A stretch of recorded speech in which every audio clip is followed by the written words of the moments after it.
لا تركضوا وارجعوا إلى ما أترفتم فيه ومساكنكم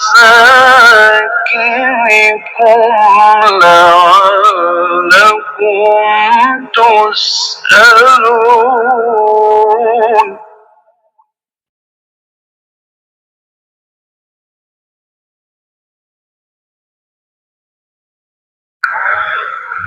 قالوا يا ويلنا إنا كنا ظالمين.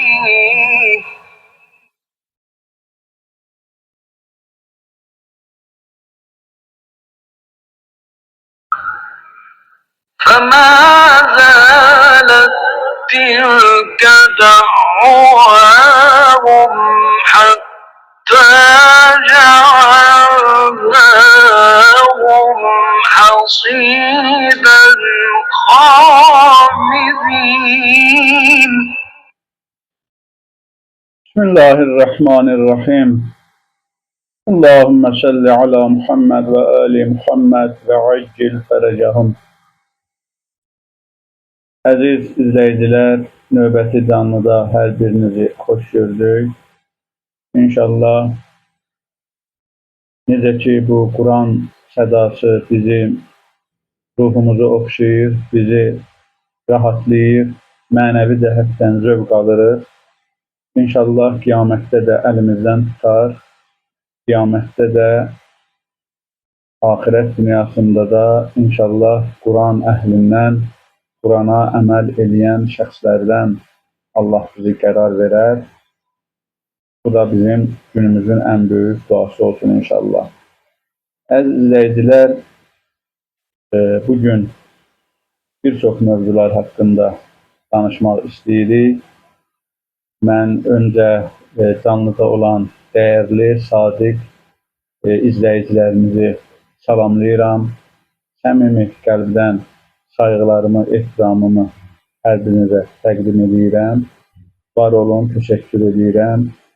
Bizim az sayımızın az olmağına baxmayaraq biz bu həqiqət yolunda inşallah inamla, mətinliklə, təqvə ilə, ilahi ümidlə inşallah irəliləyəcəyik. Eyni zamanda dua edirik ki, biz hər zaman Allah bu zalim rejimlərin qarşısında söz demək cəsarətini bizə versin və zülmlə mübarizə aparmaqda Allah bizə yardımcı olsun inşallah. Əziz izləyicilər, zəhmət olmasa siz mənə səslə bağlı vəziyyəti bildirən, səs necədir? Bizim səsi rahat eşidə bilirsinizmi? Bu barədə siz mənə bildiriş verin. Sonra Allah duanızı qəbul etsin. Təşəkkür edirəm. Allah bütün dualarımızı qəbul eləsin. Çox sağ olun, var olun. Səsin yaxşı olması ilə bağlı da Kamilla xanım Əlizadə bildirdi. Təşəkkür edirəm əziz izləyicilərə və xüsusən Kamilla xanıma. Əzizlər, dediyim kimi bugün bir çox mövzulara, həm daxili məsələlərə, həm də biz bu günlər, son aylar əsasən dünyanın əsas bir nömrəli gündəmi olan İran mövzusuna da biz toxunacağıq və mən zəhmət olmasa sadəcə bir dəfə verilişi proqramı bəyənin, paylaşım edin, yorum yazın və Cavid Dabbarlı YouTube kanalına əgər abunə olmamışsınızsa, Cavid Dabbarlı YouTube kanalına abunə olun ki, bizim proqramımız, bizim verilişlər, canlılar anında sizin üçün əlçatan olsun.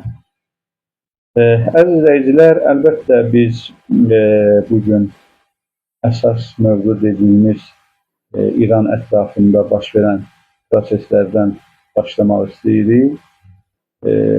Bir neçə mövzu mənim diqqətimi çəkdi və biz görürük ki, son günlər həm ABŞ daxilində keçmiş demək, dövlət vəzifəliləri, həm digər Avropa ölkələrində Trump administrasiyasının, ümumilikdə ABŞ-ın və Epstein koalisiyasının İrana qarşı başlatdığı hücumda məğlub olduğunu iddia eləyirlər, ortaya qoyurlar. Xüsusən son deməli 10 gündə mənim diqqətimi daha çox çəkən mövzulardan biri bu müharibə ilə bağlı təhlil yazılardır. Təhlil yazıların ümumi mahiyyəti bundan ibarətdir ki, ABŞ İran bataqlığına girib və deməli bu İran bataqlığında ABŞ-ın geri dönüşü üçün demək olar ki, bütün körpülər kapatılır. ABŞ dünyanın bunlar bu zamana qədər süper gücü hesab edirdilər. Süper gücü hesab etdikləri Qərb bloku, Epstein bloku koalisiyası ABŞ-ın artıq sürətlə eniş etdiyi demək olar ki, hər təhlil yazısında, hər ekspert rəyində özünü göstərir. Və mən düşünürəm ki, dünyanın sistemi, idarə etmə sistemi artıq dəyişir. Bu dəyişikliyi hiss etməmək mümkün deyil. Böyük həcmdə dünyanın idarə etmə sistemi dəyişir və düşünürəm ki, növbəti illərdə bu idarə etmədə, dünyanın idarə etmə sistemində süper güc İran olacaq. Biz əvvəlki canlılarımızda da bu mövzuya toxunmuşduq və mən bunu yenə də təkrarən bildirməyi özümə vəzifə bilirəm. İranın həm deməli iqtisadiyyatının, düzdür, indi biz İran iqtisadiyyatını indiki vəziyyətdə başqa ölkələrin, Avropa və yaxud da Amerika iqtisadiyyatı ilə müqayisə etmirik. Amma hər halda biz deməli bir var mövcud iqtisadiyyat, bir də var ki, iqtisadiyyatı təmin edən potensial. İran dövlət olaraq çox böyük bir iqtisadiyyatı təmin edə biləcək potensiala malikdir. Bunun yeraltı və yerüstü sərvətləri buna açıq şəkildə imkan verir. Demək olar ki, bütün minerallardan tutmuş, enerji ehtiyatlarına qədər, kənd təsərrüfatının inkişafından tutmuş, yüngül sənaye, ağır sənaye, bütün demək olar ki, sahələrin inkişaf etdirilməsi üçün İranda kifayət qədər potensial var. Bu zamana qədər siyasi qərarlar nəticəsində biz bu potensialın deməli inkişaf etdirilməsini, real iqtisadiyyata çevrilmə prosesini görə bilmirdik. Və əlbəttə ki, Epstein koalisiyasının siyasi müdaxilələri nəticəsində baş verirdi. Amma bu müharibədən sonraki İranın vəziyyətinə biz baxanda görürük ki, artıq heç bir siyasi qüvvə İranın deməli inkişaf tempini ləngidə bilməyəcək və bu aralarda mən bir məlumatı da izləyicilərimizlə bölüşmək istəyirəm. Artıq bilirsiniz, dünyanın bugün internet dünyası deyirik, dünyanın internet kabellərinin, hələ ki bu internet kabellərindən istifadə olunur. Starlink deyilən bir Elon Musk'ın bir layihəsi var. O düzdür 28 dekabrdan sonra başlayan İrandakı ixtişaşlar nəticəsində bu layihənin də uğursuz, daha doğrusu o qədər effekt vermədiyi məlum oldu indiki vəziyyətdə və İran hakerləri onun bu layihəni çökdürdülər. Bu barədə biz danışmışıq. Amma yaxın 10 illərdə hesab edirik ki, internet məhz kabellə deməli istifadə olunacaq və Hörmüz boğazına nəzarəti ələ keçirməklə İran deməli oradan o dünyaya yayılan internetin, kabel internetinə artıq ödəniş tələb edir. Deməli bu İranın siyasi gücünün, hərbi siyasi gücünün sürətlə artdığını göstərir. Yeri gəlmişkən biz Trump administrasiyasına illər sonra deməli, məhz bu müharibəni başlatdığına görə düzdür. Bu müharibənin başlatması İran İslam İnqilabının ali dini liderinin şəhadəti və digər rəhbərlərin şəhadətləri hesabına başa gəldi bizə və bizim hələ də matəmlik, hələ də qara köynəkləri əynimizdən çıxartmamışıq.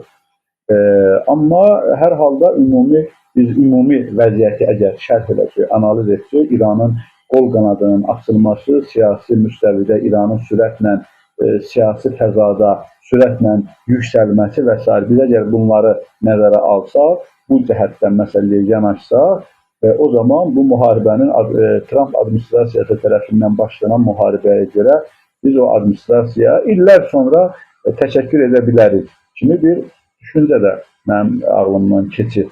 Əslində bunu da sizə etiraf edeyim. Bəli, biz 28 fevral tarixindən əvvəlki İranın bir küncə qapadılmış və yaxud da sıxışdırılmış bir İran var idi. Özünü zorla, deməli, zorla o mənadakı çətinliklə iqtisadiyyatını idarə edən, çətinliklə və hər 3 aydan bir, 6 aydan bir daxili ixtişaşlarla üz-üzə qalan, ondan sonra müəyyən mənada Epstein koalisiyası bizə müharibə başladar və müharibəni İranın içinə gətirər qorxusu ilə deməli, ehtiyatlı diplomatiya yürüdən İran rəhbərlik və s. bu cür bir İran var idisə, artıq 28 fevral tarixindən sonra biz görürük, Hörmüz boğazında nəzarəti əlində saxlayan və bütün digər ölkələri razılığa gətirən və bu gün də görürük ki, artıq internet kabellərinin oradan keçməsi üçün pul ödənməsini, pul deməli, vəsait tələb edən bir İran görürük. Ona görə də hesab edirəm ki, İranın artıq deməli, siyasi gücü kifayət qədər yüksəlir və bu barədə biz günlərdir, aylardır danışırıq, bu mövqeyi ortaya qoyuruq. Bugün isə açıq şəkildə mən bəyan edirəm ki, deməli, artıq Trump administrasiyası vəziyyətin çıxılmaz olduğunu anlayır. 2 gündən sonra 13-15 may tarixində Trump'ın Çin səfəri gözlənilir. Düzdür, bu səfər əslində mart ayı nəzərdə tutulurdu, amma bu məlum müharibədən sonra, müharibəyə görə daha doğrusu bu səfər ertələnmişdi. Biz bugün artıq gördük ki, Çin səfərinin tarixi dəqiqləşdirildi. 13-15 may tarixində deməli, Trump'ın Çin səfəri gözlənilir və biz elə dünya mediasını izləyəndə Trump'ın Çində elə də arzu olunan bir qonaq kimi gözlənilmir. Trump orada bir mənalı olaraq zəif əllə ora gedir. Çox deməli qalib formada deyil. Eyni zamanda biz əvvəlki günlərdə də bu mövzuya işarə etmişdik ki, Çin səfərində çünki burada bütün iqtisadiyyatçılar, bütün dünya deməli səviyyəsində olan ekspertlər hesab edirdilər ki, bu məsələdə, yəni İranla müharibə başlamasında əslində ABŞ Çinin qol qanadını kəsmək istəyir. Venezuela məsələsində buna misal göstərirdilər. Və deməli biz yenə də görürük ki, Trump çox cəhd etsə də ki, Çin səfərinə qədər İran üzərində bir az da olsa müəyyən qələbə ilə getsin. Çox deməli sevindirici haldır ki, Epstein koalisiyası bunların heç birini bacarmadı və biz görürük ki, bugün Trump Çinə məğlub formada gedir. Bunu düzdür, Epstein mediası bunu fərqli izah etməyə çalışsa da, Trump'ın və ABŞ-ın məğlubiyyətini gizlətməyə çalışsa da və nəzəri olaraq İranın iqtisadiyyatı ilə, nəzəri olaraq İranın imkanları ilə ABŞ-ın imkanlarını müqayisə edərək deməli İranın məğlub olacağını proqnozlaşdırsalar da, bunlar təbii ki nəzəridirlər. Amma reallıqlar tam fərqlidir. Reallıqlar ondan ibarətdir ki, bəli, İran Allahın Quranda nə azlar, nə çoxlara qələbə çalıb, deməli, tezisini və yaxud da prinsipini bugün günümüzdə reallaşdıran ən gözəl və ən açıq, şəffaf bir nümunədir ki, biz bunu bugün görürük. Əziz izləyicilər, bu mövzuda çox danışmaq olar. Mən sizə üçün bir məlumatı diqqətinizə çatdırmaq istəyirəm. ABŞ-ın keçmiş baş müzakirəçisi İran çıxılmaz vəziyyətdə qalıb və qalib gəlmək üçün heç bir yolu yoxdur. Belə bir məlumat paylaşılıb onun adından. ABŞ-ın keçmiş baş müzakirəçisi Aron David Müller Trump'ın İranla bağlı son açıqlamalarına reaksiya verərək vurğulayıb ki, ABŞ prezidenti İranla qarşıdurmada ölkəsinin hərbi hava qüvvələrinin gücünü həddindən artıq yüksək qiymətləndirib və illüziyaya qapılıb. Baxın, əzizlər, elə ən böyük məsələ bundan ibarətdir ki, Trump'ın, yəni ABŞ ordusunun milyardlara sahib olması, ABŞ ordusunun böyük deməli gəmilərinə, silahlarına, müasir silahlara yiyələnməsini və s. məsələləri qarşıya qoyub, İran xalqının imanını, İran xalqının Allaha bağlılığını, İran xalqının şəhadətə meylini nəzərə almamaq çox böyük bir yanlış idi. Eyni zamanda mən bir tarixi məsələyə yanaşanda baxırıq, görürük ki, tarixdə də belə mövzular çox olur. Tarixdə də bəzi imperialistlər, bəzi deməli Allahlıq iddiasında olanlar, Lori dildə desək görə, onlar öz ordularına, onlar öz güclərinə, onlar öz silahlarına arxain olub, haqq əhlinin üstünə, Allahla bağı möhkəm olan qrupların üstünə yürüyüblər və 100% qalib olacaqlarını, öz maddi imkanlarının hesabına 100% qalib olacaqlarını proqnozlaşdırıblar və onların üstünə yürüyüblər. Nəticə isə tam fərqli olub. Nəticə o imanla Allahın ümidinə sarılan, ancaq Allaha ümid edən dəstələrin az sayılı olmasına baxmayaraq, daha çox maddiyyat düşüncəsində olan insanların necə məğlub etdiklərini biz tarix səhifələrində açıq şəkildə oxuya bilirik və dediyim kimi, bugün isə biz bunu İran ətrafında görürük. İnşallah bizim bu əqidəmizdir. Müəyyən müharibələr var, müəyyən müharibələrə münasibət göstərəndə, onlar haqqında danışanda, onlar haqqında rəy bildirəndə, fikir bildirəndə bəzi deməli o hərbi sursatları, hərbi silahları və hərbi imkanları, daha doğrusu hərbi imkanları müqayisə edib bəzi fikirlər səsləndirmək olar. Üzr istəyirəm. Amma İran-Epstein koalisiyası arasında baş verən bugünkü müharibə bu haqla batilin arasında gedən müharibədir. Burada silahlar bir həddə qədər təsir edə bilirlər. Deməli, bir həddən sonra artıq təsir imkanları Allaha bağlılığına hesablanır, Allaha bağlılığına ölçülür. Və mən bu deməli bəyanatı davam edirəm. Bəyanatda Aron David Müllerin bəyanatını davam edirəm. O müsahibəsində deyir, Trump elə bir çıxılmaz vəziyyətə düşüb ki, orada heç bir qabiliyyət yox, yolu yoxdur. Qalibiyyət yolu yoxdur.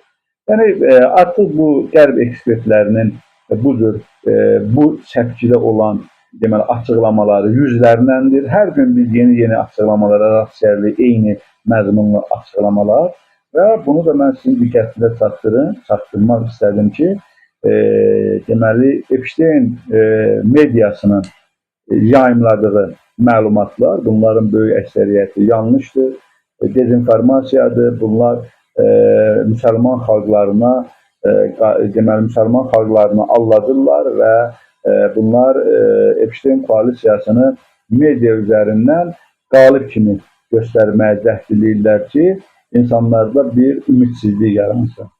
O əlavə eləyib, yəni Aaron David Miller əlavə edib, bu vəziyyət ABŞ-ın keçmiş prezidenti Lyndon Johnson'un Vyetnam müharibəsindəki şəraitini xatırladı.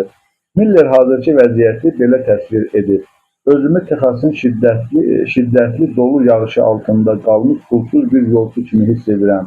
Nə qaçmağa yerim var, nə gizlənməyə, nə də dolu yağışını dayandırmağa gücüm çatır. Bax, bu çox gözəl bənzətmədir. Həqiqətən bugün deməli Trump administrasiyasının və yaxud da Epstein koalisiyasının İrandakı vəziyyəti bax bu formadadır. Bunlar əslində həqiqətən mən elə demək olar ki, bu müharibənin 10 günündən sonra bu mövzunu gündəmə gətirdim və bu mövzu üstündə dayandım ki, artıq Trump o müharibədən qaçış yollarını arayır, o müharibədən necə çəkiləcəyini arayır. Bunun əvəzində isə Netanyahu administrasiyası isə əslində İranla müharibə aparmaqla yanaşı, həm də Trump'ın müharibədən qaçmaq yollarını qapadı. Bu xətt bu günə qədər davam edir. Biz hələ də görürük ki, Trump müxtəlif bəyanatlar səsləndirir. Artıq Trump'ın deməli səsləndirdiyi bəyanatlar demək olar ki, ABŞ daxilində də ciddi lağlağı və yaxud da məsxərə obyektinə çevrilib. Trump'ın bir yalancı olduğu öncədən də məlum idi, amma artıq onun komandasında olan deməli vəzifəlilərin, görevlilərin Trump'ın yalanlarının sonsuz yalanlarının heç bir nəticə verməyəcəyini anlayırlar və s. Əzizlər, bu mövzunu mən ona görə sizin diqqətinizə çatdırdım ki, bəli, bugün deməli artıq 2 ayın tamamı 3-cü aydır ki, bu müharibə davam edir. İndiki vəziyyətdə müharibənin şəraiti bu qədərdir. Əzizlər, zəhmət olmasa siz deməli bəyənmələri artırın və mən istəyirəm sizinlə bugün birlikdə şərhlərə nəzər salaq və sonra 2 dənə mövzu var, ona da toxunacağıq. Bu vaxtımız çatarsa ki, əlbəttə istəyirik ki, daha faydalı olsun və daha geniş məlumatlar, dəqiq məlumatlar sizinlə paylaşaq. Bəli, mən o xoş sözlər yazan və salam yazan izləyicilərin hamısına eyni formada, eyni səmimiyyətlə cavablandırıram. Əleykə salam deyirəm və Allahın salamı hər biriniz üzərinizə olsun. Bəli, sonra baxaq xəbərlərə. Bəli.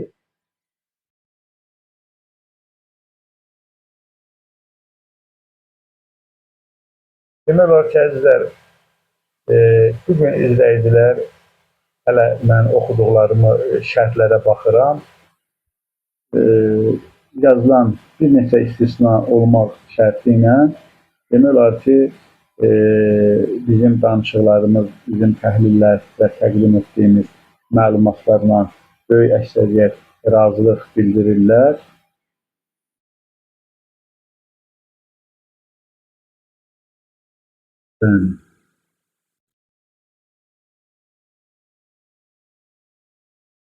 Əlbəttə ki, canlı efirin, yəni bu efirin paylaşılması tövsiyə olunur. Amilla xanım tövsiyə edir. Təşəkkür edirəm. İran xalqının haqlı olduğunu və eyni zamanda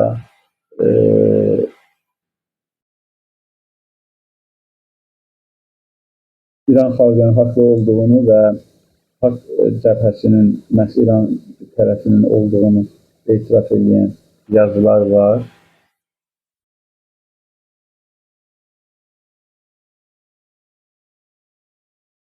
Rusiya və İran xalqının hakimiyyətinin daha doğrusu zəifləməsi ilə bağlı müəyyən fikirlər səsləndirir. Bu bir izləyicimiz, amma mən bunu deyim ki, elə də deyil. bugün biz açıq şəkildə görürük ki, zəifləyən tərəf məhz Epstein koalisiyasıdır. Bu zəiflik deməli genişlənir. Çox təəssüflər olsun ki, hələ də Epstein mediası Epstein koalisiyasının zəifləməsi ilə bağlı məlumatları təsdiq etmir və yaxud da yalan dezinformasiyalar yayır, yalan məlumatlar yayırlar ki, bəs deməli Epstein İran zəifliyi, Rusiya hakimiyyəti zəifliyi filan filan. Biz əlbəttə ki, bu Rusiya ilə İranı eyniləşdirmirik. Burada bu bizim siyasi mövqeyimiz bu məsələdə tam fərqlidir. Biz Rusiya ilə, indiki vəziyyətdə Rusiya, İran eyni cəbhədə, yəni müttəfiqdirlər. Bunlar arasında bir-birlərinə qarşı hər hansı bir iddialar yoxdur. Hələ ki, bir-birini müdafiə edirlər. Yəni, beynəlxalq diplomatiyada eyni cəbhədə olduqlarını göstərirlər ki, həmən cəbhə Epstein koalisiyasına qarşıdır. Bu mənada biz deməli Rusiyanın mövqeyini bu prizmadan deməli təhlil edirik. Amma biz bu İran münasibətlərini götürüb kənarda əgər Rusiyanın mövqeyini təhlil etsək, o zaman tam fərqli bir mənzərə ortaya çıxacaq. Ona görə də mən bir daha qeyd edirəm ki, bizim mövqeyimizdə Rusiya-İran münasibəti, deməli, İran məsələsi eyni formada biz yanaşmırıq. Bunlar ayrı-ayrı mövzulardır. Bunların ayrı-ayrı dövlət siyasətləri var, dövlət maraqları var. Təbii ki, həm Rusiyanın, həm İranın. Sadəcə, deməli, indiki vaxtda bunlar eyni cəbhədə olduqları üçün ki, Epstein koalisiyasına qarşı olan cəbhədir, həmən cəbhənin adı. Biz hələ ki təhlillərimiz ona əsaslənir. Sonra yenə də müxtəlif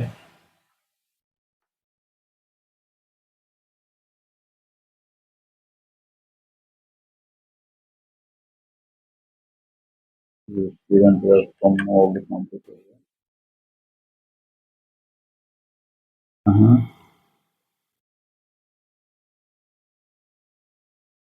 Bəli, əslində əlbəttə ki, Azərbaycan xalqı hər zaman haqqın tərəfində olub, yəni əksəriyyətdən söhbət edir və İran xalqını həmişə müdafiə edib. İran, Azərbaycan xalqları arasında böyük bir tarixi bağ var. Bu barədə biz hər dəfə danışmışıq və danışacağıq.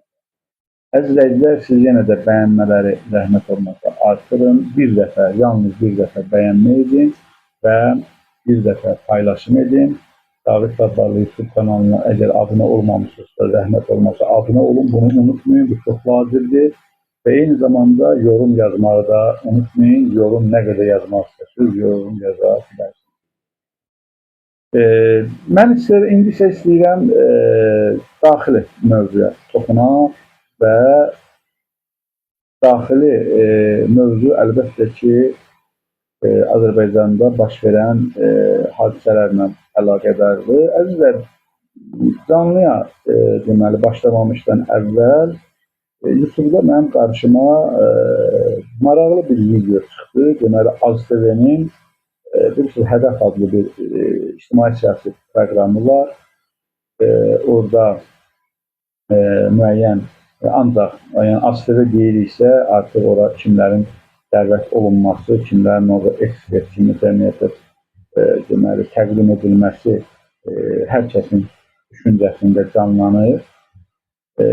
Və mən gördüm ki, təqribən bir neçə saat bundan əvvəl, bir saat bundan əvvəl yayımlandı o YouTube'da o proqram. O proqramın qonağı Cavanşir Feyziyev və bir ekspertlər, digər ekspertlər var idi. Niyə bu Cavanşir Feyziyev o proqramın qonağı olması bizim diqqətimizi çəkdi? Gəlin ondan danışaq. Və təkcə Cavanşirə mən bu qədər vaxt ayırmağımın əsas nə marağım var, nə Cavanşirıma layiqdir.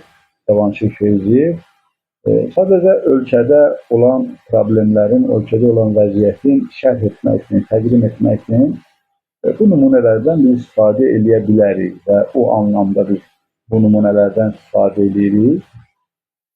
Yadınızdadırsa biz keçən canlılarımızın birində, səhv bilmirəmsə sonuncu canlıda Cavanşir Feyziyevin Londonda deməli məhkəmə tərəfindən onun daşınmaz əmlakına həbs qoyulması ilə bağlı məlumatları şərh etdik və təqribən 40 milyonun civarında 37 milyon nə qədərsə var. Yəni 40 milyona yaxın bir vəsaitin, yəni 40 milyon evrodan söhbət edir. Dəyərləndirilən, bu da hardasa 100 milyona, təqribən 80 milyon, təqribən 80 milyon manatdan söhbət edir. 80 milyonluq bir daşınmaz əmlaka sahib olması ilə bağlı məlumatlar tirajlanmışdı. Bu elə, mən deyim ki, sizə bunu düzdür, sosial şəbəkələrdə yayıldı, sonra Azadlıq da bunu verdi, müxtəlif deməli saytlar, media nümunələri bunu təqdim etdi. Azərbaycan mediasında da bəzi deməli səhifələrdə bunun müzakirələri getdi. Normalda bu ciddi bir mövzudur. Artıq bir hər hansı bir dedikodu səviyyəsində olan məsələ deyil burada. Hüquqi bir məsələ var ki, hüquqi baxımdan məhkəmənin qərarı ortada. Məhkəmə Cavanşir Feyziyevin adına müxtəlif yerlərdə təqribən 22 ünvanları ilə, qiymətləri ilə deməli, daşınmaz əmlaka sahib olduğu ilə bağlı bir məhkəmə qərarının olduğunu ortaya qoydu. Bu dediyim kimi bir dedikodu məsələsi deyil ki, məsələn, desinlər ki, bu dedikodu məsələsi və yaxud da bunu yalandan şantaj edirlər, yalandan danışırlar. Çünki belədir də, reallıqları, həqiqətləri adətən yalandır, fakt yoxdur kimi bəhanələrlə örtbasdır eləmək təcrübəsi yan hakimiyyətdə çoxdandan var. Amma bu elə bir mövzudur ki, bunu təksib etmək, bunu yalanlamaq mümkün deyil. Ona görə də belə hallarda Azərbaycan hakimiyyəti deməli bu mövzuların üstündən heç bir reaksiya vermədən keçməyə deməli üstünlük verir.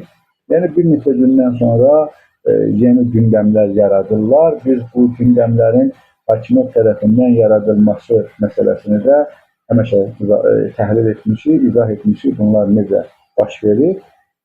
İndi də gördük ki, yəni mən gördüm ki, Cavanşir Feyziyev askeriyə çıxıb Həcət proqramında İlham Əliyevin müzəffər ali başkomandan olması ilə bağlı və bu xalqın İlham Əliyevi dərk edə bilməməsi ilə bağlı ağız dolusu, bərbəzəkli, ütülü cümlələr qurur, istifadə edir və düşünürəm ki, bu məsələ, yəni Cavanşir Feyziyevin keçən həftə haqqında ciddi sənədlər, onun korrupsioner olması ilə bağlı, onun deməli Avropada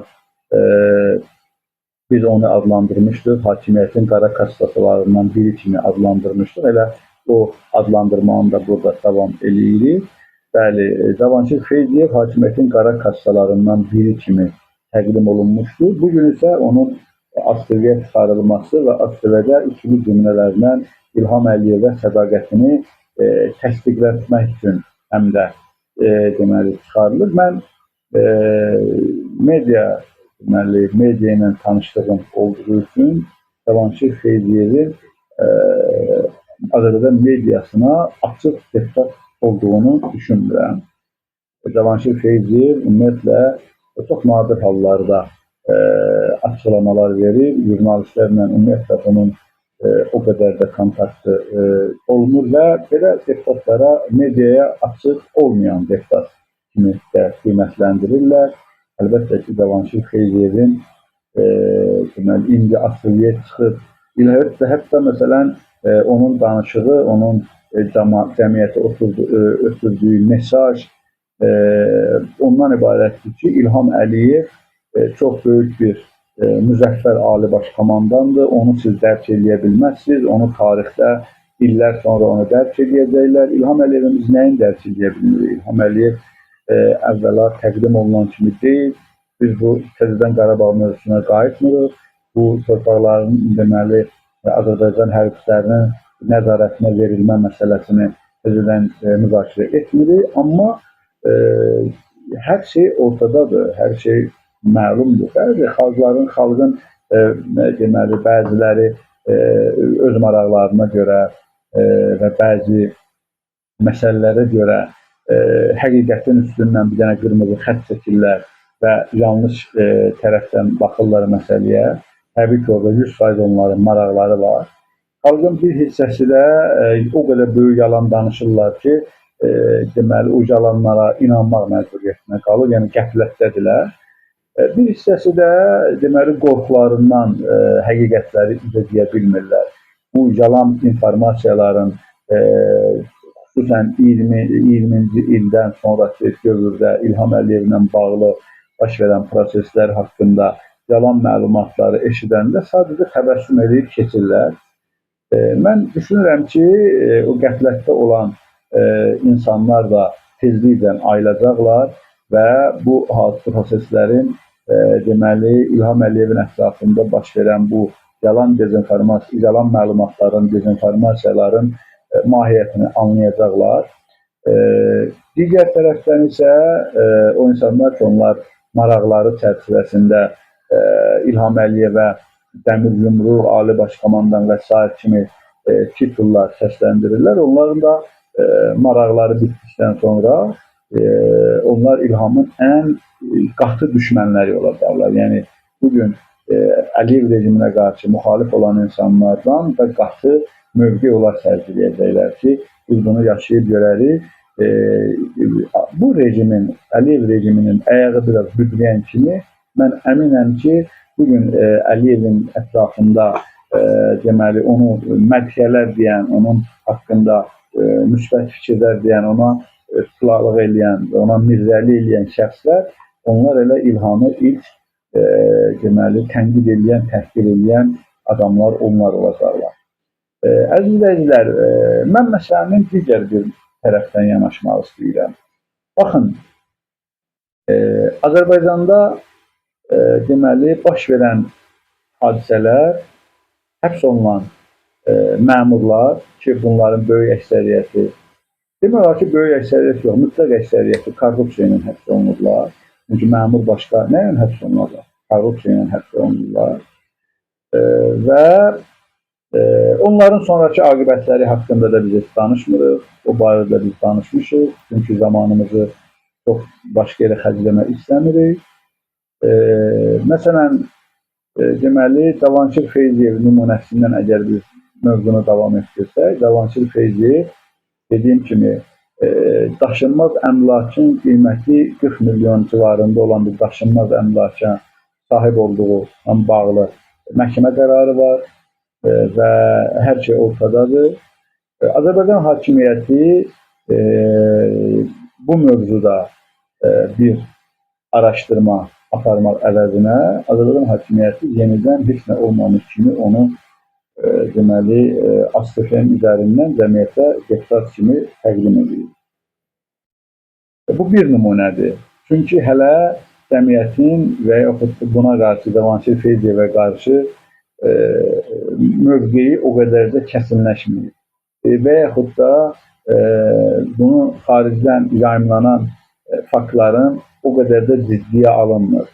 Və yaxud da biz bunu başqa cümlə ilə desək, xarici dövlətlərin, beynəlxalq maraqların burada aradan getməsi və yaxud da beynəlxalq maraqlara zidd olan davranışlar ortada yoxdur. Bəzi məsələn bunlar bu Azərbaycan məmurlarının həyata keçirdikləri saxtakarlıqların bir neçə forması var. Bəzən məsələn elə bir dələduzluq eləyirlər ki, o dələduzluq təkcə Azərbaycan maraqlarını ləkələmir. Azərbaycan xalqının zülm olmur. O həm də digər beynəlxalq qüvvələrin maraqlarına qarşı olur. O zaman Azərbaycan hakimiyyəti dərhal onu Adnan Əhmədzadə timsalında dərhal onu həbs edir və yaxud da Ukraynadan bir nəfər var idi, adını unuttum, onu Azərbaycan hakimiyyəti həbs elədi. Uzun müddət Ukraynada Azərbaycan hakimiyyətinin mirzəliyini etmişdi. Sonra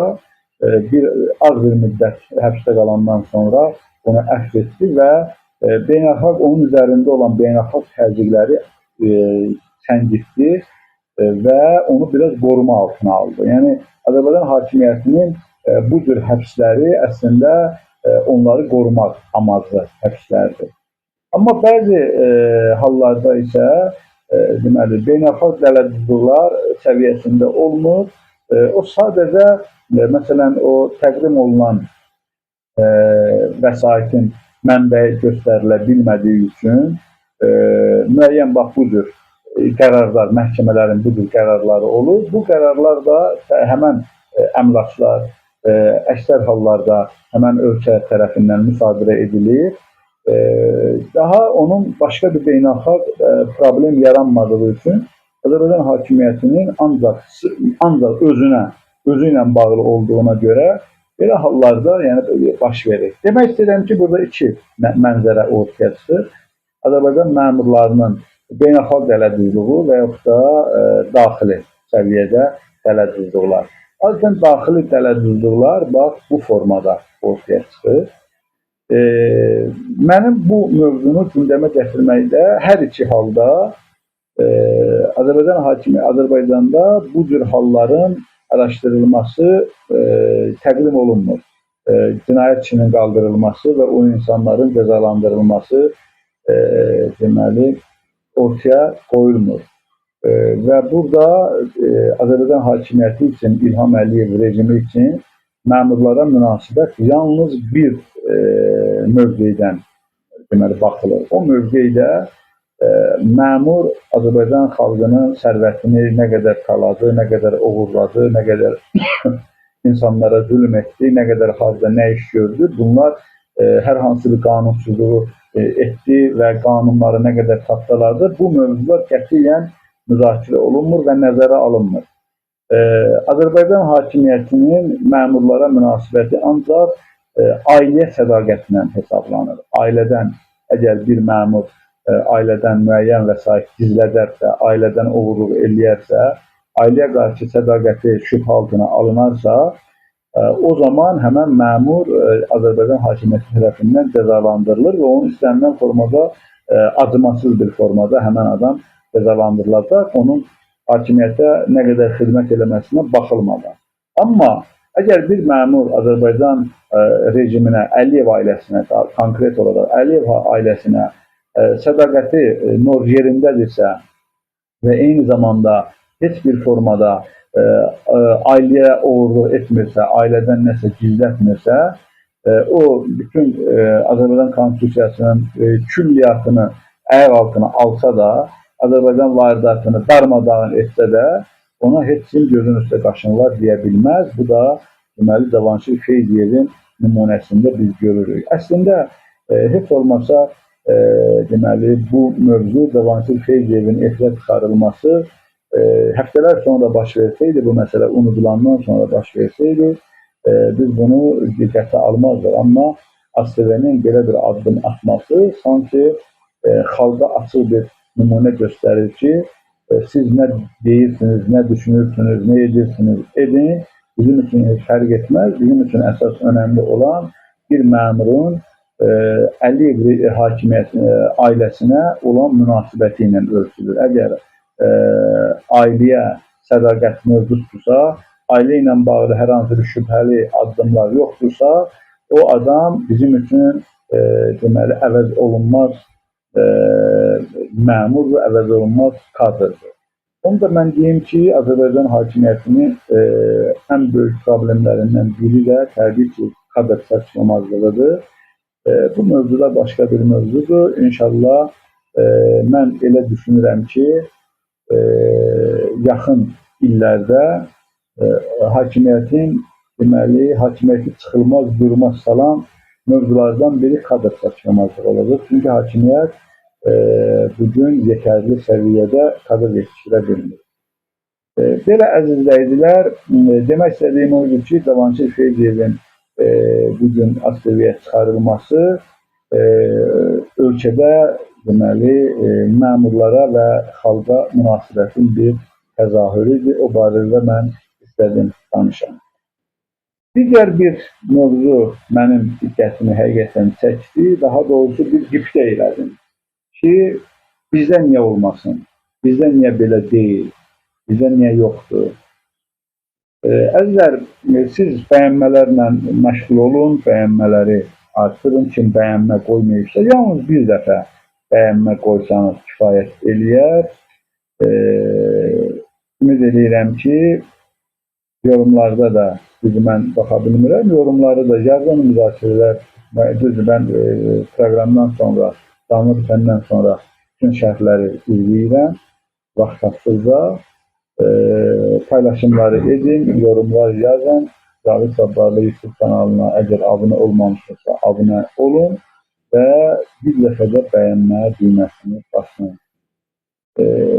Qibtə etdiyim mövzu ilə bağlı da danışım, sonra biz deməli canlını yekunlaşdıracağıq.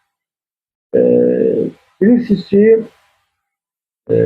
Ərəb ölkələrinin içində ən kiçik ölkə hesab olunan bir Bəhreyn adında bir ölkə var. Ada ölkəsidir, bir neçə adadan təşkil olunmuş bir ölkədir. Və bu Bəhreyn əhalisinin Bəhreynlə Azərbaycanın böyük çox məsələlərdə oxşarlıqları var. Yəni ona görə bu Bəhreyn mövzusunu diqqətimi çəkdi. Deməli, Bəhreyn düzdür, say baxımından, əhalinin sayı baxımından, ərazi baxımından fərqlidir. 1 milyon yarımı da 1 milyon 300 min təqribən əhaliyə malikdir. Bir neçə dediyim kimi adadan ibarətdir və Səudi Ərəbistanla qonşu ölkədir. Eyni zamanda Körfəz ölkələrinin hesab olunur, neft ölkəsidir.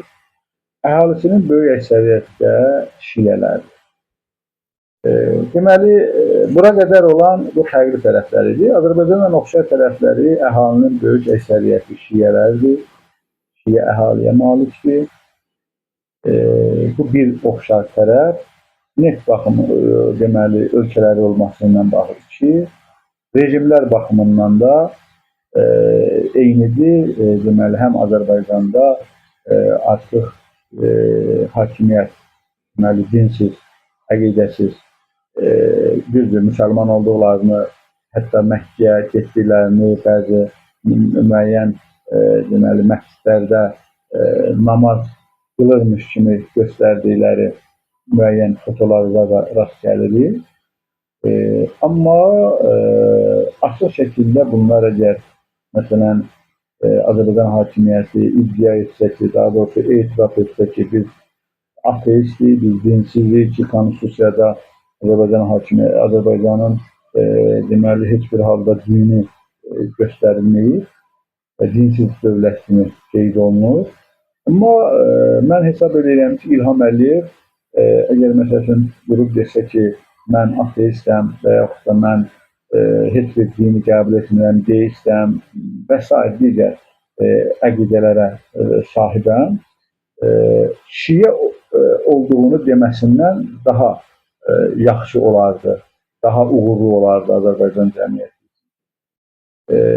Bəhreyndə deməli, əhalinin böyük əksəriyyəti şiə olsa da, biz orada konkret rəqəm göstərilməyib, əhalinin ümumi sayı 1 milyon 300 min civarında deməli, olan bir əhaliyə sahibdir.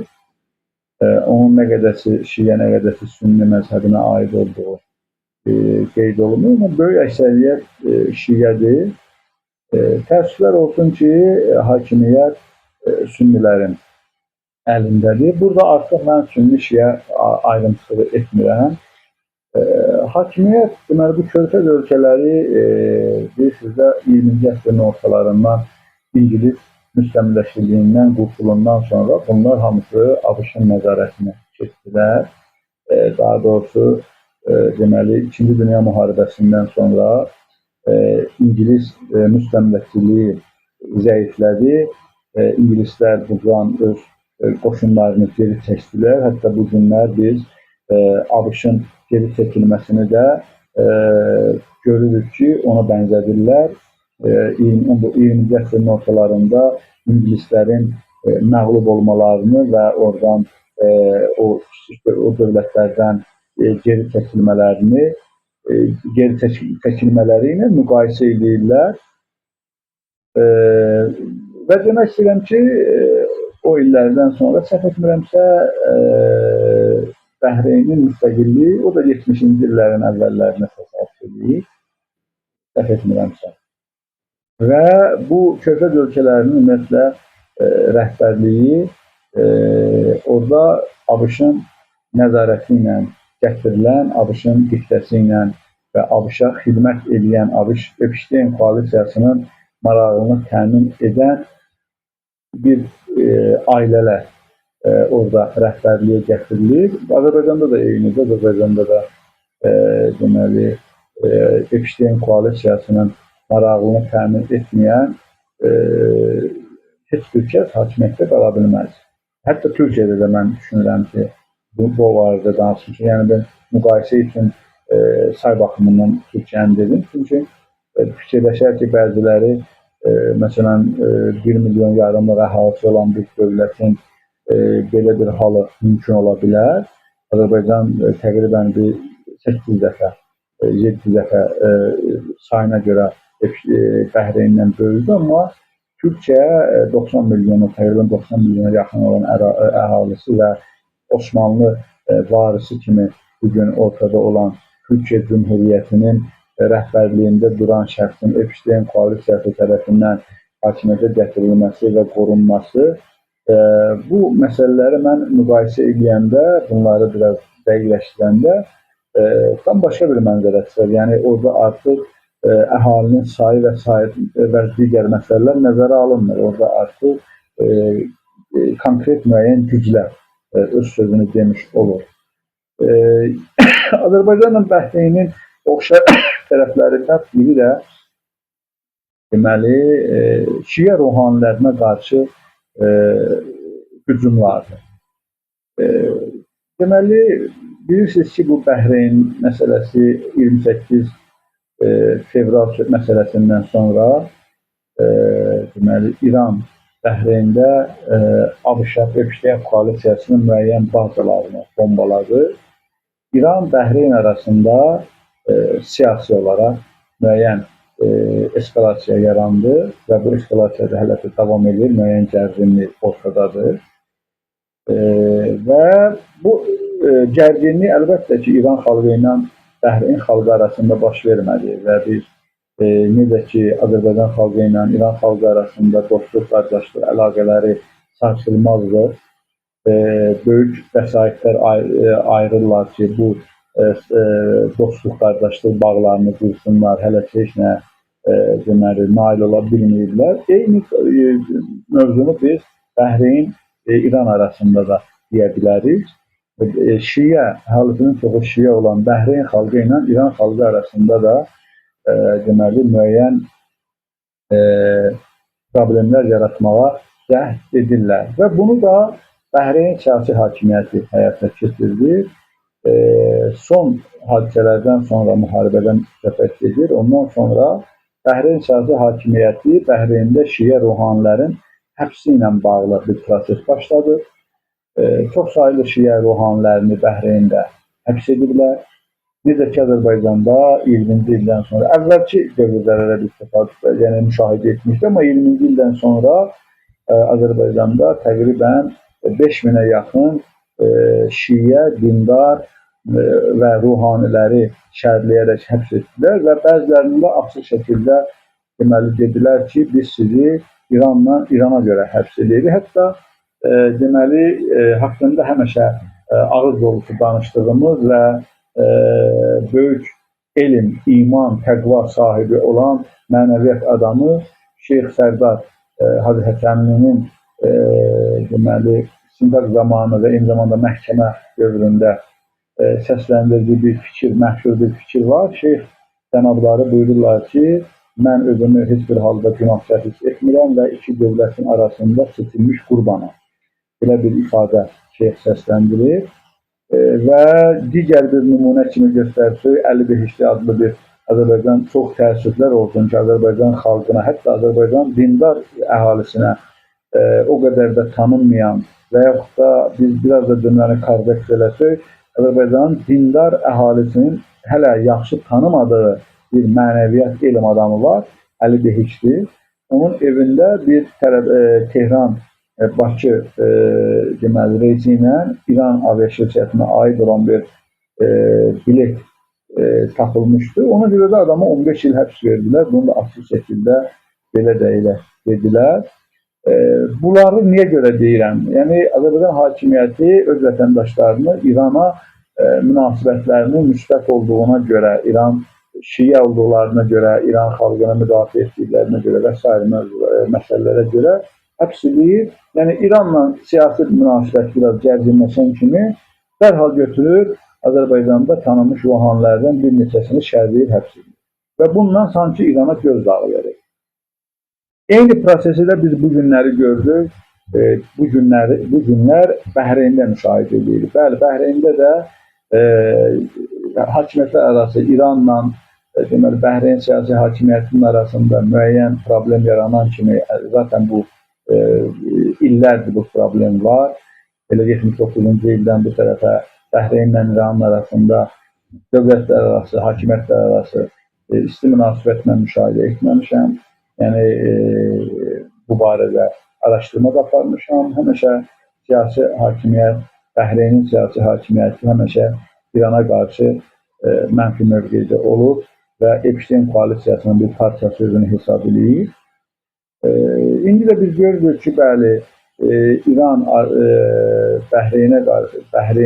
Bəhreyndəki Epstein koalisiyasının bazalarını hədəf seçdiyinə görə Bəhreyn siyasi hakimiyyəti Bəhreyndə Şiə ruhanilərin həbs prosesinə başlayır. Dəqiq say məlum deyil, neçə dənə ruhani həbs olunur. Biz öncə bu prosesi qətiyyətlə pisləyirik və Bəhreyndə həbs olunan Şiə ruhanilərin və ümumiyyətlə hər hansı bir günahı olmayan, şərlənərək həbs olunan hər bir məhbufun biz qeyd şərtsiz azad edilməsini tələb edirik. Bu bizim ilk tələbimizdir. Bilmirəm, bizim tələbimiz hara qədər gedib çatacaq, ora gedib çatır-çatmır. Amma hər halda bu məsələdə biz mövqeyimizi ortaya qoyuruq ki, Bəhreyn siyasi hakimiyyətinin bu addımı böyük yanlışdır, böyük ədalətsizlikdir, böyük zülümdür və bu zülüm o siyasi hakimiyyəti bitirən ən əsas amillərdən biri olacaq. Bu da mənim bugün demək istədiyim əsas və son məsələ deyil. Əsas mövzu nədir? Bəhreynlə buna qədər oxşar və fərqli tərəflərimizi mən izah eləməyə çalışdım. Azərbaycandakı durumdan Bəhreyndəki durumun təqribən aşağı-yuxarı Şiə xalq olması, hakimiyyət tərəfindən deməli təzyiqlərə məruz qalması, İran mövqeyinə görə, İran məsələsinə görə şərlənərək həbs edilməsi və s. Amma burada Bəhreyn xalqına qibtə etdiyim məsələni demək istəyirəm. Bəhreyn xalqına qibtə etdiyim məsələ Bəhreyn xalqının bu ruhaniləri müdafiə etmələridir. Bax, burada artıq biz fərqlənirik, biz geri qalırıq. Əhalimizin təqribən bugün hesablamalara görə 65-70% Şiə inancında, əqidəsində olan insanlardılar.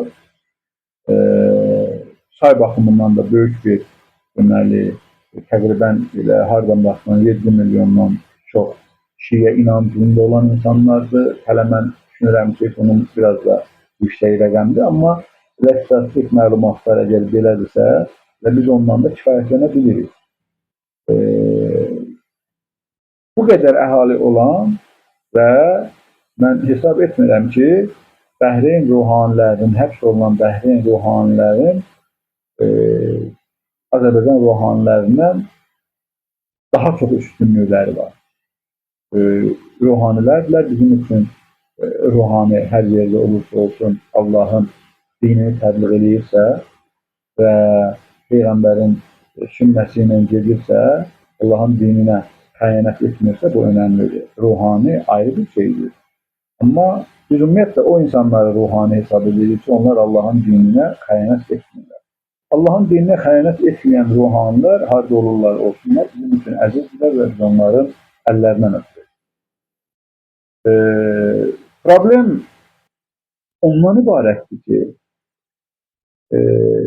Azərbaycan əhalisi xalq olaraq öz ruhanisini müdafiə etmir. Bax, bunu demək istəyirəm. Ciddi etdiyi mövzudur. Beləliklə,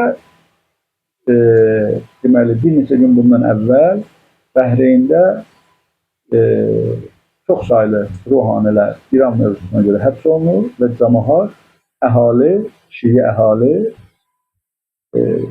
həbs olunan ruhaniləri müdafiə üçün yürüşlər çəkirlər. Götürürlər küçələrə. Etiraz edirlər.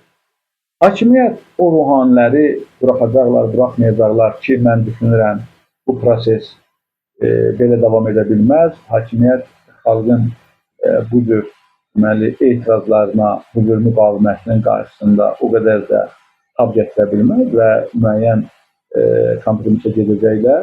Heç olmasa, o ruhani həbs olunublarsa, onların heç olmasa yarısı buraxılacaq düşüncəsini deyən və əksəriyyəti ən azı yarısı buraxılacaq düşüncəsini deyən. Və eyni zamanda bu həm də Bəhreyn şiələrinin hazırlığını və Bəhreyn şiələrinin müqavimətə nə qədər yaxın olduğunu qoyur ortaya. Bir neçə nümunə mən sizə deyim.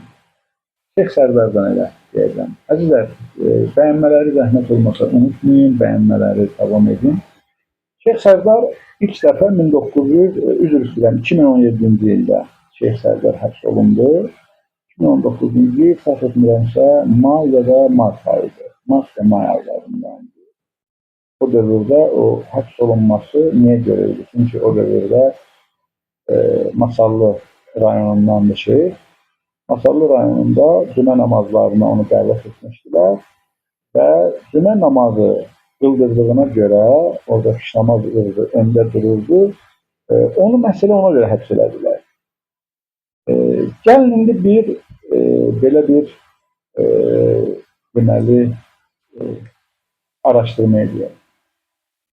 O ildə konkret 2017-ci ilin ilk aylarında Masallıda Şeyx Sərdarın imaməti ilə, rəhbərliyi ilə qılınan cümə namazında nə qədər masallılı, nə qədər dindar iştirak edirdi. Mən əminəm ki, Şeyx Sərdarın deməli, imaməti ilə namaza gələnlərin sayı yüzlərlə olur. Düzdür, mən iştirak eləməmişəm, Bakıda yaşamışam o dövrlərdə və Şeyx Sərdarın cümə namazına görə masallı etməmişəm. Amma o çevrədə Şeyx Sərdara deməli, iqtida edən yüzlərlə dindar olur. Hansı ki, həmən dindarların əksəriyyəti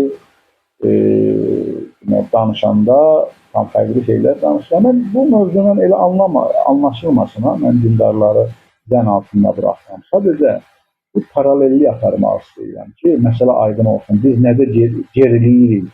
Biz nədə, hansı məsələlərdə biz geriyirik? Hansı məsələləri biz inkişaf etdirməliyik? Onu dəqiqləşdirmək istəyirik. Baxın, Şeyx Sərdar, hansı ki bu adamlar Şeyx Sərdarı dəvət eləmişlər, gəl, bitsin, cəmiyyət namazı, cümə namazıdır və bizim üçün mucizələr elə. Şeyx Sərdarın da yeri gəlmişkən mən bütün izləyənlərə tövsiyə edirəm. Tövsiyə edirəm ki, əziz bazı qardaşlar, YouTube-da Şeyx Sərdarın çıxışlarını dinləyin. Bu adam həqiqətən çox böyük mənəviyyat elm sahibidir. Biz bunu tanımalıyıq. Bu adam tanınmalıdır. Bütün ruhanilər, haqq yolunda mübarizə aparan sadiq ruhanilər tanınmalıdır. Amma Şeyx Sərdar Azərbaycan cəmiyyəti üçün bu cür ruhanilərin öndə gedənlərindən biridir. Və nəticədə o insanlar ki, o ruhanilər ki, Şeyx Sərdarı Bakıdan dəvət edirlər Masallıya, gəlsin Masallıda onlar üçün cümə namazı qıldırsın, moizə etsin, xutbələr oxusun. Şeyx Sərdarı məhz namaz qıldırdığına görə həbs edəndə o dindarların neçəsi gəldi şeyxə, deməli, şeyxi müdafiə etdi. Sonraki illərdə, aylarda şeyxin, deməli, məhkəmə prosesləri gedirdi. Həmən dövrlərdə artıq bizə də bizə qarşı təzyiqlər başlamışdı. Həbs ehtimalı yüksəlirdi. Vəziyyət çox ağır idi. Bizim şəxsən özüm üçün deyirəm. Mən özüm şeyxin birinci məhkəməsində yaxından qatıla bilmirdim. Çünki təzyiq altındaydım və açıq şəkildə desəm izlənilirdim və s. Amma o dövrlər mən şeyxin məhkəməsini izləyirdim. Azərbaycandan bir çox ruhanilər, mən təşəkkür üçün də deyim, əziz ruhanilərimizdən biri Hacı İlqar İbrahimoğlu'nun rəhbərliyi ilə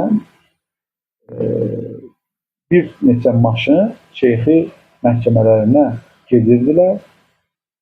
Yəni Bakıdan gedirdilər. Düzdür, mən yəni o cür anlaşılmasın ki, bunlar getməməlidirlər. Bunlar gedirdilər, sağ olsunlar.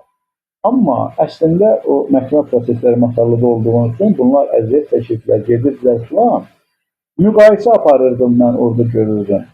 Bakıdan gedən şeyxin məhkəməsində iştirak etmək üçün gedən insanların sayı Masallıdan şeyxin məhkəməsinə gələn insanların sayından demək olar ki, çox olur. Bu onu göstərir ki, qardaş, biz baxın, şeyxi özümüz çağırmışıq. Gəl bitsin, namaz qıldır bizə. Amma şeyxin başına bir hadisə gələndə onu həbs edirlər, onu şərhləyirlər, o insanlar müdafiə etmirlər. Çıxmırlar, heç məhkəmənin qarşısına gəlmirlər. Bu, Kərbəlaya bənzəyir. Və necə İmam Hüseynə şübhəlilər yazdılar, məşhur 18 minlə, neçə min. Sən gəl, qiyam elə, gəl, bizim tərəfə gəl, biz səni dəstəkləyəcəyik, yerizə qarşı döyüşəcəyik. Onların, deməli, İmam Hüseyn də, əlbəttə İmam Hüseyn onların yazdığına görə gəlmədi. İmam Hüseyn zaten, deməli, bu qiyamı başlatmışdı, sonra çatdırmalıydı. Bunun başqa səbəbləri, əsas səbəbləri var idi. Bu da o səbəblərdən, zəif bəndlərdən biridir. Amma onlar imamı necə ki, yarı yolda qoydular, bəziləri arvadlarını qorusunlar. Elə də deyir, elə yox. Tarixə baxın, yaxşı baxın, görürsünüz ki, o insanlar ki, imama məktub yazmışdılar, arvadları keçdi qabağına, bu Allah lənət eləsin, İbn Ziyadın hiləsi ilə bəzi xilafatan da apardılar. Arvadlar başladı təsir göstərməyə. Arvadlar dedi, sənin uşağın var, filan, bunları kim saxlayacaq, o olacaq, bu olacaq, müxtəlif vasitələrdən istifadə edədilər. İşləri qoymadılar İmam Hüseynə qorxursun. Bəziləri, məsələn, həbs olundu, muxtar kimi qeyrətli kişilər. Bəziləri sürgün edildi. Yəni, müxtəlif variantlar oldu və bəziləri də elə həqiqətən iman zəifliyindən qorxaqlıq göstərdilər və İmam Hüseynə qoşulmadılar. Yəni, bu bəzilər parçalandı. Bu bəziləri biz bir eyğanda olub kül hamısı. Amma hamını parçaladılar bəzilərə və nəticədə imam tək qaldı. İndi də bax, məsəl üçün belədir. Bir-birini biz soruşuq ki, qardaş, məsəl üçün, biz niyə görə Azərbaycanda Şeyx Sərdarı və digər həbs olunan günahsız qardaşlarımızı, həbs olunan günahsız bacılarımızı, həbs olunan jurnalistləri, həbs olunan ictimai-siyasi xadimləri niyə müdafiə eləmir? Hərə bir dənə bəhanə gətirir. Mən əminəm ki, deyilən, istənilən söz hamısı bəhanədir və qiyamətdə bizim heç biri bizim karımıza çatmayacaq. Heç biri bizi xilas etməyəcək. Bir dənə məsələ var. Biz bu insanları meydanda təs qoyun. Başqa bir nümunə mən demək istəyirəm. Adını çəkməyəcəm, böyük Azərbaycan ilə tanınmış ruhanilərindən biridir. O dövrdə yeni parlayırdı. Allah imanın kamil eləsin. Mənim çox böyük saygım və hörmətim var. O dövrdə dərs deyirdi, təfsirdən, sonra müxtəlif dini temalarda, fənlərdən. Demək olar ki, 200, 250, 300 nəfər onun dərslərində iştirak edirdi. Amma o həbs olunanda 2000 ilk dəfə 11-ci ildə həbs elədilər. Həbs olunanda o dərs dediyi tələbələr onun arxasında gəlib durub namaz qılan, iman öyrənən, cənnət cəhənnəmi anlayan, vilayəti başa düşən, İslamı anlayan, Quranın mahiyyətini bilən, anlayan insanlar heç biri ortada olmadı. Gəlib demədilər ki, mən bu kişidən elm öyrənmişəm, mən bu kişidən təqva öyrənmişəm. İndi həmən insanlar ki, öz canlı formada elm öyrənən, İslamı öyrənən ki, hansı ki o şəxsdən İslam öyrənir, onları müdafiə etmirlər. Buradan dururlar, deyirlər ki, Mədinə cəmaatı niyə Əlini müdafiə eləmədi? Kufə cəmaatı niyə İmam Hüseyni müdafiə eləmədi? Kufə Mədinə cəmaatı niyə İmam Həsəni tək qoydu, onu xəyanət elədilər? Qarışqa biz özümüz nə eləmişik? Özümüz var. Seyyidə Şəhla bacımız bir ilə yaxındır. Ərbənincə az qalırdı. Bir neçə aydan sonra Məhərrəmli idi. Bir aydan sonra Məhərrəmli idi. 2 aydan sonra Ərbənində. 10 aydan çoxdur təqribən. Şərrənib həbs olunur ağır vəziyyətdə. Onunla birlikdə 5 dənə digər 6 bacı birlikdə. Seyyidədir. Necə oldu? Bəzi dindarlar, onlar dırnaqarası dindarlardılar da. Bəzi seyyidlər, bəzi dindarlar ki, Allah deməli, onları elə bir böyük bir bəladır onlar üçün bu etdikləri davranışlar. Bunlar deyirlər ki, Mehriban Əliyeva Seyyiddir, Seyyidədir, onun haqqında danışmaq olmaz. Amma Seyyid Şəhlanın, Seyyid Şəhla bacımızın və digər o bacılarımız, Seyyid Şəhla bacımız da Seyyiddir də. Və nə oldu? Seyyid Şəhla bacımızı həbs edə bilirlər, amma Mehriban Əliyevanın haqqında danışa bilməli. Görün, bu insanlar hansı formaya gəlib çıxırlar. Bu nümunələri mən ona görə qeyd etdim ki, əlbəttə biz Bəhreyn xalqını görəndə iqti eləyirik. Biz elə bil məsələsin, nə qədər ruhanilərimizi həbs edirlər, dindarlarımızı həbs edirlər. İslam Partiyasının 11-ci ildə sədrini tutdular. Təkcə sədrini yox, sədrlə birlikdə təqribən 6-7 deməli vəzifəli şəxsini tutdular. Müavinlər var idi orada, komitə sədrləri var idi orada və s. 8 nəfər tutdular eyni gündə. 11-ci ilin yanvar ayının 7-sində, axşam.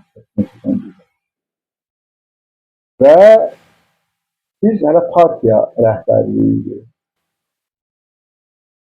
Düzdür, müəyyən istisnalar oldu, tam deməyək ki, olmadı. Müəyyən istisnalar, amma onlar kifayət deyil idi. 20 nəfər, 30 nəfər, 50 nəfər bir yerə çıxır, belə partiyanın üzvlərindən bir yerə toplaşır, biz bu həbslərin haqsız olduğunu ortaya qoya bilmədik. Azərbaycan cəmiyyətinin öz rəhbərinə qarşı münasibətlidir. Bəli, Bəhreyn də xilas olacaq, digər ölkələrdə xilas olacaq, amma Azərbaycan əhalisi, Azərbaycan hələ xilas ola bilməyəcək. Niyə? Ona görə xilas ola bilməyəcək ki, biz qabaqda gedənimizin, bizə yol göstərənimizin, bizim üçün cananın, bizim üçün şam kimi əriyənin qədrini bilmirik. Biz elə deyirik ki, bu olmalıdır. Şeyx Sərdar elə həbs olmalıdır. Yine Şeyx Sərdar və digərləri həbsdən çıxandan sonra yenə də qardaş, filan, başa dönüm, nə. Evet, bunlar indi lazım deyildi ki, onunla lazım idi ki, çıxasan dayanmadan, nə olar, canımızı azar alar, hər 2 gündən bir Şeyx Sərdarı sosial şəbəkədə paylaşar, ondan sonra. Mən şeyxin üstündə dayanmaq, o anlaşılmazsa, mən digər ruhaniləri yox. Əslində, mən şeyxi həm əvvəl də demişəm də, bir simvolizə eləmişik, şeyxi deyəndə bütün ruhaniləri haqsız həbs olunanları nəzərdə tutur. Şeyx artıq bir obraz kimi, məsələn, küfə əhli obraz kimi necə obraza çevrilir, şeyx də artıq bizim üçün obrazdır, o mənada obrazlı formadadır. Sosial şəbəkələrdə paylaşar, ondan sonra bu əlimizdən gəlirdi, eləyə bilərik. Tamam, məsələn, bəziləri deyirlər ki, Azərbaycanda belə şeylər qorxuludur, həbs eləyirlər, filan. Və xaricdə yaşayanlar necə? Belə deyil. Problem bizim cəmiyyətimizdədir, bizim insanımızdadır. Təkcə dindarın da deyil ha. Güya dindar öz ruhanisini qorumur, qeyri-dindar öz siyasi liderini qoruyur. Məsələn, bu günlərdə bir neçə ay bundan əvvəl Azərbaycanda mənim də bir çox məsələlərdə, bir çox mövqelərimə qəbul etmədiyim bir partiya sədrinin həbs olundu. Yəni, həbsini də şəxsi hesab edirəm. Hesab etmirəm ki, o adam cinayətkardır və yaxud da o adam həbs olunmalıdır. Düşünürəm ki, yanlış bir məsələdir. İnsanları əqidəsinə, düşüncəsinə görə deyil, əməlinə görə cəzalandırmaq lazımdır. Sən kimisə şəhərdə, sən mən deyəni demirsənsə, düşmənsən, belə bir cəmiyyətdə, belə bir düşüncə böyük xətalara yol açır, böyük problemlərə yol açır. Bəli, həmən o partiya sədrinin deməli, müdafiə, nə qədər adam müdafiə elədi?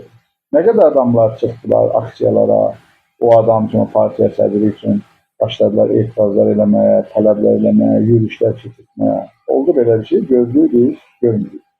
Deməli, burada problem təkcə Azərbaycan əhalisinin dindar hissəsi ilə deyil. Burada ümumiyyətlə Azərbaycan əhalisinin xalqındadır, cəmiyyətində də problem.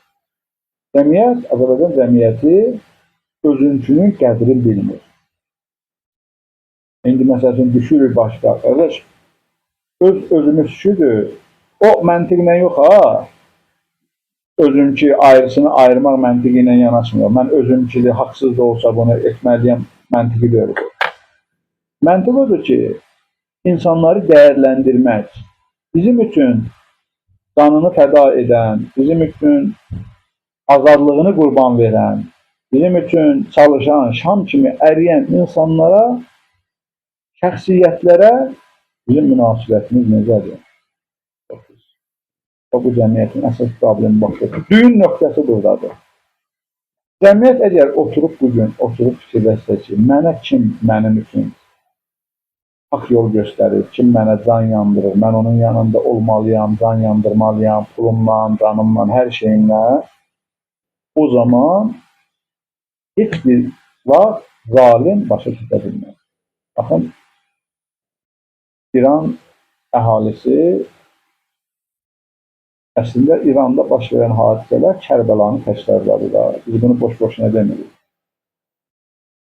Çünki Kərbəlada olan nümunəvi bu məsələlər ki var, İranda da təkrarlandı.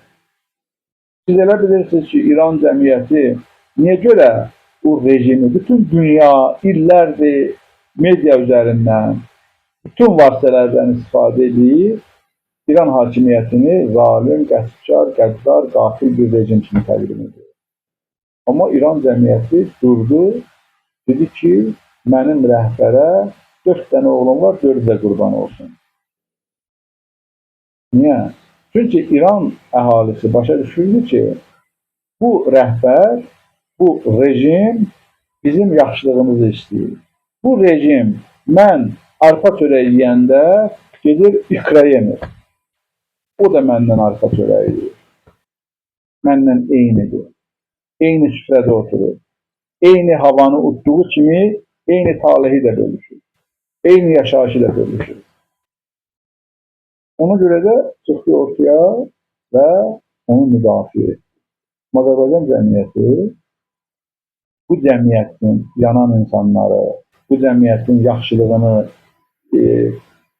istəyən, yaxşılığı üçün əlindən gələni etməyə hazır olan insanların arxasında durmayanda vəziyyət belə olur. Dediyim kimi, 7-8 dəfə az əhaliyə sahib olan Bəhreyndə dindarlar, ruhanilər həbs olunduğuna görə xalq yürüyüşlər keçirdi. Bizdə öz arxasında namaz qıldığımız, elm öyrəndiyimiz, şəri məsələ öyrəndiyimiz, onun dediyi ilə axirətimizə hazırlaşdığımız adamlar var. Onların haqqında şərləyirlər, biz səhvimizi çıxartmırıq.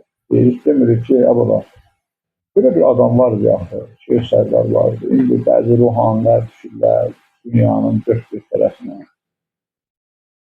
Azərbaycanda məscidlərə gətiriblər meymunları. Peyğəmbər necə dedi, ha, mən narahatam, məndən sonra yuxu gördü, məndən sonra meymunlar mənim mənbərimə çıxacaqlar. O yuxunun bir yozumu da Azərbaycana aiddir. Azərbaycanda əslində Peyğəmbərin mənbərinə bugün meymunlar oynayır, meymunlar çıxırlar. Açıq şəkildə belə. Biz cəmiyyət olaraq, Azərbaycan cəmiyyəti olaraq Peyğəmbər mənbərin, Peyğəmbər sifət insanların əlindən aldıq, onları apardıq, soxduq içəri və o mənbərləri verdik meymunlara. Nəyimiz? Bizim xalq olaraq küskünlüyümüz, bizim xalq olaraq əşi mənə mərd deməyimiz və s. Əzizlər, həqiqətən Bəhreyndə bu baş verən bu yürüyüş, ruhanilərin müdafiəsinə qalxan bu şiə camiyyəsini mən təbrik edirəm, alqışlayıram və o ruhanilər ki, burada bir incə məsələlər var. O ruhanilər ki, onlar bugün həbs olunublar haqq uğrunda və onları əhali tək qoymur, onlar da müvəffəqdirlər. Onlar bilmədilər ki, onlar mənbərlərdən o insanlara doğru ünvanı göstərirlər, həqiqəti haqqı deyirlər. Bu da önəmli bir məsələdir. Əzizlər, belə, təşəkkür edirəm hər birinizə. Artıq 1 saat yarımdır, 90 dəqiqəlik bir canlıdır. Ümid edirəm ki, bugün də bizim üçün faydalı oldu, müəyyən faydalı məlumatlar bölüşdü, paylaşdıq. Hər birə təşəkkür edirəm. Allah'a emanet qalın, Allah sizi qorusun inşallah. Allah izzətli rəhbərimizin idarəçiliyi ilə İmam-Zamanın, İslam bayrağının İmam-Zamana təqdim olunmasını bizə görməyi nəsib edər. Esselamu aleyküm və rəhmətullahi və bərəkatuhu. Allah'a emanet.